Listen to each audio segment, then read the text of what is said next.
Ho ho ho, it's the end of 2023. So, what were my top 5 reads of the year?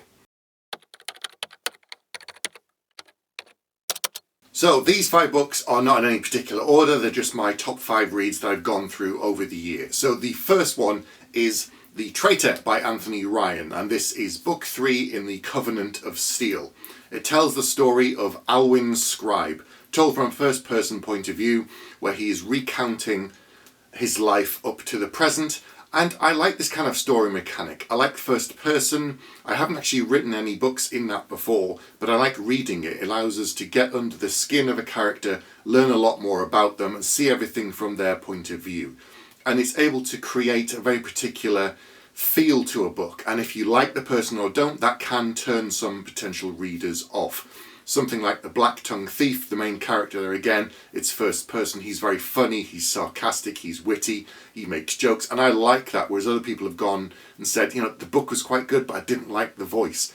With this, we start with Alwyn Scribe. When he's a young man, it's not really a spoiler, I'm going to avoid any of them, but at the very beginning of the book, we find out that he used to be a criminal who lived in the woods, and then we follow his life through all these different chapters where he eventually becomes a custodian and a friend and then a confidant of the main sort of leading figure, the person who's driving all the events in the book.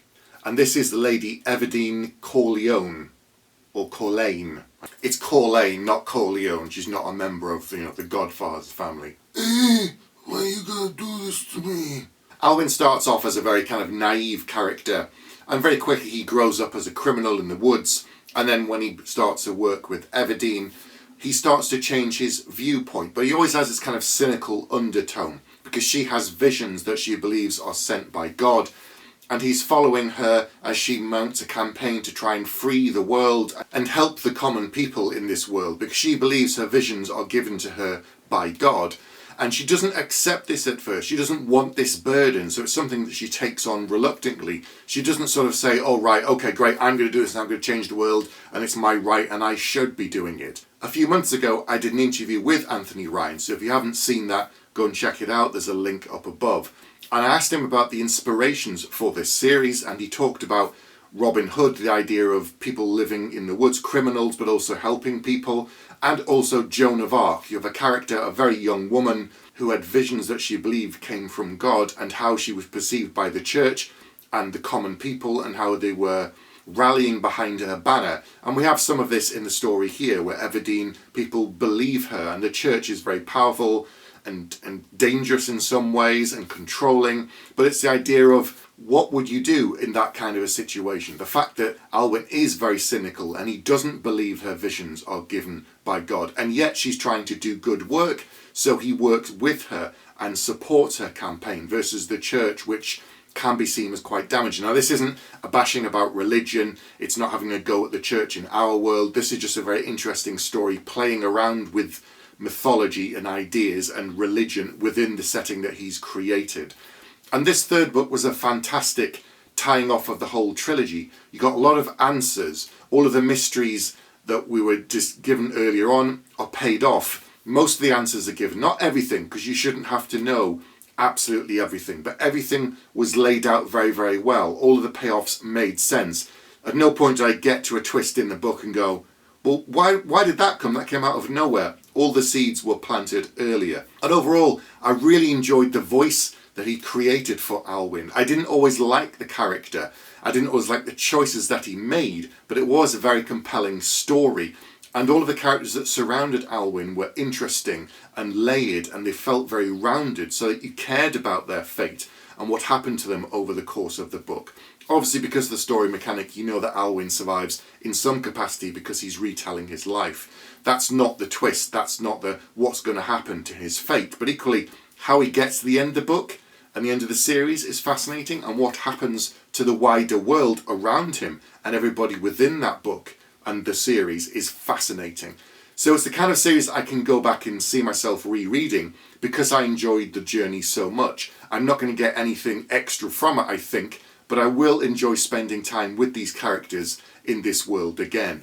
And there are some supernatural elements in it, and there is a little bit of touch of magic, but it's not huge. So if you're looking for kind of dragons and wizards and that kind of thing, this isn't that kind of a book. It's a very character-focused book with a lot of action and a lot of heart.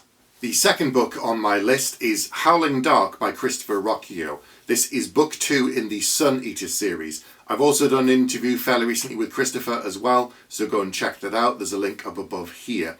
He describes this series as science fantasy, or I would call it space opera away in some ways, because it feels more like Star Wars than sort of a really detailed sci-fi series where they explain how things work. I don't kind of need to know how the faster than light ship works. I don't want a 20-page analysis on it. I'm more interested in the characters, the aliens, the world, the story, and the mythology of Hadrian.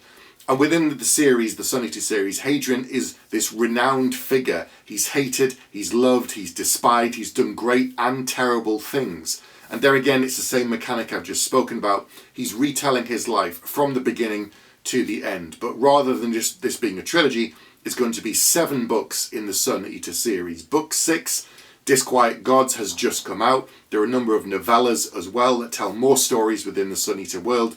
So I will be going back to check them out soon. So the short stories aren't just from Hadrian's point of view. In particular, there's a short story from his brother's point of view, Crispin, I really want to read. I can't give away any spoilers in the series, I don't want to. Hadrian is the eldest son of a very powerful lord, and he thinks he knows how his life is going to play out, what will happen to him. But very early on in the first book in the series, you realise his fate will be something completely different. He will travel the stars, he will become renowned for all of the reasons that he didn't anticipate or expect. And this is the story of the mythology of Hadrian versus the reality. So there's all the things that people say about him, and we get little hints that he sort of sets up and says, you know, people say these things about me, but this is what actually happened during that situation. And this isn't a spoiler, this is part of the overall plot. There is one humanoid race within the universe. There are other aliens, but they're not humanoid, they don't think the same way that we do. So on one planet he goes to, there are these weird kind of tentacle tree type creatures that are used as servants. They don't have a language that we know of, and they use them almost like sort of camels to transport things or to do menial tasks. But there is one other alien race called the Cielcin, and by the time Hadrian is born, the galactic empire of the humans who've spread out over, you know, countless star systems have been at war with the Cielcin for something like 200 years or 500 years. I can't remember how long it is, but it's a long time. And Hadrian wants to know about them, he wants to find out about them, and he wants to meet them, even though they're incredibly dangerous, and very few people have actually seen them except on the front lines in the war. And so it's about him exploring the universe, going out there, having an adventure. If you think of something like the Iliad, this is kind of what it's like. It's this huge, massive, spanning story of Hadrian through different parts of his life. And book 2 was fantastic. And I say science fantasy, and he does too, so that you understand there are some elements that are bordering on the supernatural and the magic-ish and the weird. So if you're expecting something that's a lot more straight down the line sci-fi, that is not what you will get here.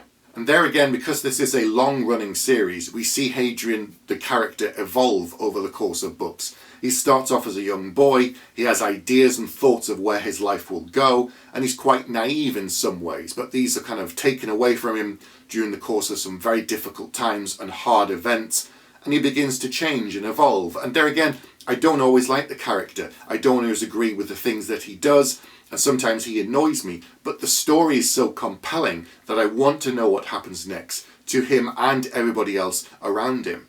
And it's one of the best science fiction series that I've read in a long time. People have said if you like Dune, this is that kind of a feel, because there is some almost supernatural elements within Dune. He combines lots of different things, and this has the same feel for me. And given that Dune is my favourite science fiction book of all time, I was quite worried about going into this series, but I'm delighted to say that it is absolutely fantastic, and that's why book 2 is on my list for one of my top reads for 2023. I've already picked up book 3, Demon in White, and I'll be reading the rest of the series with great interest over the coming years. The third book on my top 5 is Persepolis Rising by James S.A. Corey. This is book 7 of The Expanse. I was a little worried about this book because everyone talks about it as well. The first 6 books are similar to the TV series. Obviously, there's a lot more in the books than the TV series. The TV series ended, I read book 6, and then I thought, right, I'll take a break, and I've now read book 7, and I was worried, and this isn't a spoiler, this is very well known, there is a time jump for books 7, 8 and 9, so 20, 30 years later, after the events that we've seen, the story picks up again within this universe. And I didn't know what to expect, and I was thinking, am I going to enjoy it? Is it going to be difficult to get back into this world and to spend time with these characters that I know? It's absolutely fantastic. It feels, I don't want to say it lost some steam or momentum, because the events of book 5 and 6 were brilliant, but I was a bit tired, I think. So reading book 7 really energized me for the end of this series. And it is a long 9-book series, and yes, there's book 10 that's a collection of short stories, which I will now read later on. But this is, well, what happens next after the big thing has happened? Is the story as good as it has been? It's different. The characters are older, they're wiser. It's still the same crew that you know of the Rocinante. But things are different now. Their perspective has changed. The universe around them has changed. I don't want to give any spoilers, but a big thing happens in book 5 and 6 that changes everything that they've been fighting for over the course of the story. And now, what happens next? And it's really, really exciting. It's energizing. There's lots of great action. There's great character development. Fantastic. So now I'm going to really buzz through the last 2 books next year, and then that'll be it. But thankfully, they are doing a new trilogy. Not within the same universe, not with the same characters, but the fact that they've teamed up again, Ty Frank and Daniel Abraham, to create a new sci-fi series. Really excited to see that, and that comes out from Orbit Books. I think it starts next year, 2024 or 2025, but either way, I will be picking up because I like how they write together. The 4th book on my list is Nettle and Bum by T. Kingfisher. This is a pen name for Ursula Vernon, and she's written a huge number of books. I only came to her very, very recently, and I absolutely love this book. It's not a big book. It's sweet, it's scary, it's creepy, it plays with fairy tales, it's funny, there's some extremely disturbing moments in it, but it's very comforting read. It's it feels familiar even though it isn't. It's completely made up by her, but you can feel threads of things that she's pulled on from mythology and fairy tales. And I'm a huge fan of her work now. I've now gone on and read a number of other books by her, including What Moves the Dead, and the first Paladins book, which I can't remember the name of, but the great news is those are all going to be coming out in paperback from Orbit Books in 2025. So I'm looking forward to getting them all on a shelf and having them all the same, because yes, I do need them in the same format. I haven't read the rest of the Paladins book, but I'm now going to hold off so that I can get them all that they look together. But I have got some of her other books to read, and I will be reading some of them in the meantime. Just, a lot of the books I've read are quite big and chunky, and they play with a lot of big things. That's not to say this book doesn't have stakes that are important to the character, but they're not this kind of galactic stuff like I've just had in The Expanse or in the Sun Eater books, or even in the Anthony Ryan books where they're changing the entire world. This is something that's a lot smaller story, set within a small corner of this fantasy world that she's created. And it's sweet, and it's funny, and it's delightful and dark. It's not the same, but you'll get the feel when I say, if you think of Buffy, the old TV show, if you're old enough to remember it, those were always funny, but then you'd get a very dark moment that would really hurt, and then they'd play it off with some more comedy again, and it'd flip-flop between these kind of 2 areas. Some of her books feel like that to me. They have this kind of lovely, gentle feel and interesting characters that feel like realistic people. She's really good at characters and dialogue. But then you have an awful twist and something kind of punches you in the gut. Really, really enjoyed the book. Can't wait to read more by her in the future. The final book in my top 5 of 2023 is The Tyranny of Faith by Richard Swan, book 2 of Empire of the Wolf. I did an interview with Richard as well, and we talked about that, so go and check it out. There's a link up above. This is a fantastic series. It's about a travelling magistrate who goes out and meets out justice, Sir Conrad von Volt. I can't talk about the series too much because this is obviously book 2, but I can say it is told from the perspective of his assistant Helena, and through her eyes we are told the legend of Sir Conrad, really. He was already someone who was very well known within the Empire for what he'd done, and previously before that he was a soldier, so he has a great reputation in the Empire, and then things are happening. As ever with these stories, it starts off very, very small. Something is going on. and then world events get dragged into the kind of the nexus that surrounds Sir Conrad. Not only does he mete out justice, he also has some supernatural powers which all of the justices have. Some of them vary, but they're all able to learn the voice. This is where they can compel someone of a weak mind to speak the truth, which is obviously very useful when you're trying to get justice and trying to get answers. He also has another power where he can raise the dead and communicate with them. You can talk to a victim and try and get some information about who killed them and some of the events that surrounding. But then there's dangers, of course, messing with supernatural, messing with the undead. You're exposed to the idea in this book that there are other layers of consciousness and other worlds that exist folded on top of ours, and there are entities within these worlds that are trying to cross over. There are other people that want the power that the justices have, and they want to use them for their own ends, and they don't believe the justices should have them in some capacities, like necromancy. They think it's unnatural to raise the dead and demand questions from them. Lots of things going on. The Empire is in danger, so Conrad is trying to do his best within the scope of his power that he can do, because he is only one man. Helena starts off as this very naive young woman who's dragged along, but over the course of events she grows and she evolves and she adapts based upon the experiences that she's thrown into. Really interesting story, unlike anything I've seen before within the fantasy world. Fascinating, really well written, dark in places. It has that kind of almost like Cthulhu mythology laid on top of everything else that's going on. Really well written, really funny as well to balance some of the darkness. Highly, highly recommended from me.